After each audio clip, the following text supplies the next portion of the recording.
गुलाब जामुन इस तरह से कट करके दिखा रही हूँ। मेरी गुलाब जामुन कितनी जूसी बनी है और देखिए कितनी सॉफ्ट गुलाब जामुन है। तो फ्रेंड, ये परफेक्ट गुलाब जामुन आप भी इस रेसिपी को देखिए और बना करके देखिए, बहुत ज़्यादा ही आपको पसंद आएगी और बहुत परफेक्ट गुलाब जामुन आपका बन करके तैयार होगी दोस्तों। हेलो फ्रेंड, आज की रेसिपी में मैं आपको परफेक्ट गुलाब जामुन बनाने के लिए बताऊंगी। तो देखिए, परफेक्ट गुलाब जामुन बनाने के लिए मैं ये 400 ग्राम होममेड मावा ली हूँ। आप चाहे तो मार्केट वाली भी मावा ले सकते हैं, पर मैं घर में ही मावा बना करके ली हूँ। तो घर की मावा जो होती है थोड़ी सी इस तरह से दानेदार होती है और मार्केट की मावा काफ़ी सॉफ्ट स्मूथ होती है। तो देखिए, मैं ये घर वाली ही मावा से मैं आपको गुलाब जामुन बनाने के लिए बताऊंगी। तो मावे को देखिए, मैं हाथ की हथेली से अच्छी तरह से इस तरह से मसल कर मैं इसे स्मूथ कर लेती हूँ। मावे को मसल करके देखिए कुछ इस तरह से चिकना कर ली हूँ। अब मैं इसमें ले रही हूँ 100 ग्राम पनीर। तो ये भी मेरी होममेड छेना है, आप चाहे तो मार्केट से भी ले सकते हैं। तो देखिए, ये छेने को मैं इस तरह से ग्रेट करके डाल रही हूँ। आप अगर पनीर को इस तरह से ग्रेट करके लेते हैं तो ये काफ़ी स्मूथ हो जाती है और आपको ज़्यादा देर घिसना भी नहीं पड़ेगी। तो अब मैं मावे में देखिए पनीर मिला करके इसे चिकना कर लेती हूँ। छेने डाल करके भी देखिए इस तरह से चिकना कर ली हूँ। आपको ये प्रोसेस करने के लिए आप थाली या फिर परात बड़ी साइज की लीजिएगा, तभी ये आपको अच्छी तरह से इस तरह से चिकना होगी। और आपको गुलाब जामुन बनाने में बस इसी में थोड़ी सी टाइम लगती है ज़्यादा, क्योंकि अच्छी तरह से इसे चिकना करना होता है। अब मैं इसमें ले रही हूँ 2 चम्मच मैदा, हाफ चम्मच बेकिंग पाउडर और थोड़ी सी इलायची पाउडर।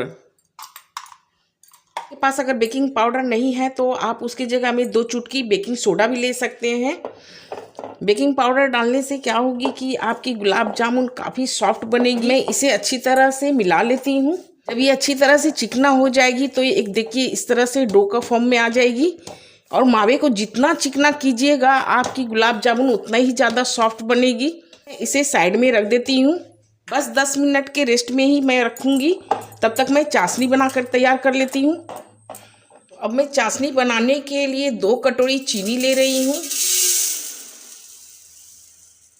अब मैं इसमें 2 कटोरी पानी मिलाऊंगी।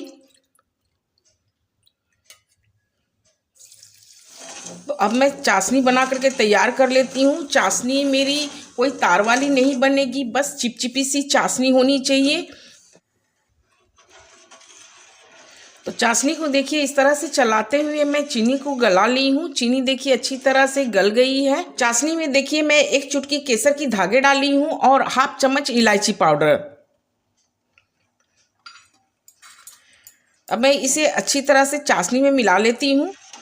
आपके पास अगर केसर की धागे हैं तो डालिए, अगर नहीं है तो आप इस तरह से भी बना सकते हैं, फिर भी आपकी गुलाब जामुन बहुत ही टेस्टी बनेगी। तो देखिए, चाशनी को मुझे ज़्यादा पकानी नहीं है क्योंकि ये गाढ़ी हो जाएगी तो चाशनी तार वाली बन जाएगी। बस इसे चीनी को गला करके हल्की सी चिपचिपी वाली ही चाशनी मुझे बनानी है। तो देखिए, मैं जैसे आपको दिखाती हूँ, देखिए इस तरह से बस चिकना जैसे ही चाशनी होनी चाहिए, कोई तार वाली चाशनी नहीं है। बस इस तरह से चिकना चिपचिपा सा होनी चाहिए। तो चाशनी मेरी बन करके तैयार हो गई है। अब मैं इसे साइड में रख देती हूँ। अब मैं गुलाब जामुन की गुनिया बना करके तैयार कर लेती हूँ। तो फ्रेंड, आप गुलाब जामुन जो साइज का बनाना चाहते हैं उस हिसाब से आप मावे की डो ले लीजिए और इसे देखिए हथेलियों पर स्टार्टिंग में हल्की सी इस तरह से दबाते हुए प्रेस करते हुए आप इसके गोलियां बनाइए। और जैसे जैसे ये चिकना होते जाएगा वैसे वैसे अपनी हथेलियों को हल्का करते जाइएगा। तो देखिए इस तरह से मैं दबाते हुए हल्के हथेलियों को मैं हल्का सा कर ली हूँ। और देखिए, गुलाब जामुन की गोलियां जब भी तैयार करें उसमें ज़रा भी क्रैक नहीं होनी चाहिए। तो देखिए इस तरह से चिकना सा गोली बन करके तैयार हो जाएगी। तो देखिए, मैं आधे मावे की इस तरह से गोलियां बना करके तैयार कर ली हूँ और आधे की मैं बाद में बनाऊंगी। पहले मैं इतना फ्राई करके तैयार कर लेती हूँ। घी और तेल मिला करके मैं गर्म होने के लिए चढ़ा दी हूँ। आप घर में खाने के लिए बना रहे हैं तो आप इसे घी में भी फ्राई कर सकते हैं। एक छोटा सा इस तरह से डाल करके चेक कर लेती हूँ। तो देखिए जिस तरह से हल्की हल्की बबल्स निकल रही है, बस इस तरह से ही गर्म मुझे चाहिए ऑयल। अब मैं इसमें एक एक गोलियां इस तरह से डाल देती हूँ।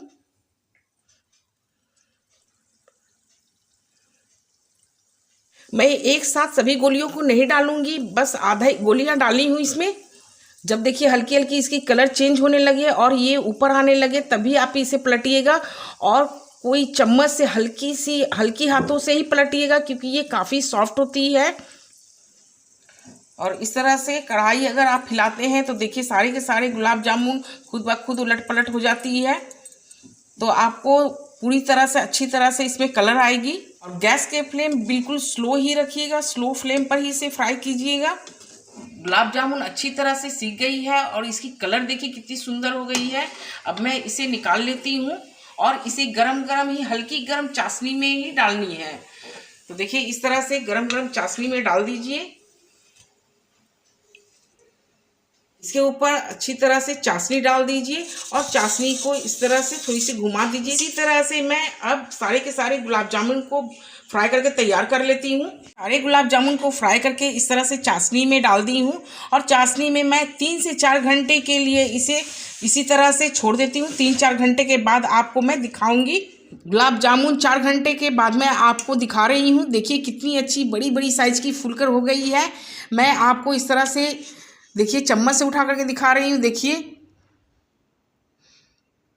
गुलाब जामुन इस तरह से कट करके दिखा रही हूँ। मेरी गुलाब जामुन कितनी जूसी बनी है और देखिए कितनी सॉफ्ट गुलाब जामुन है।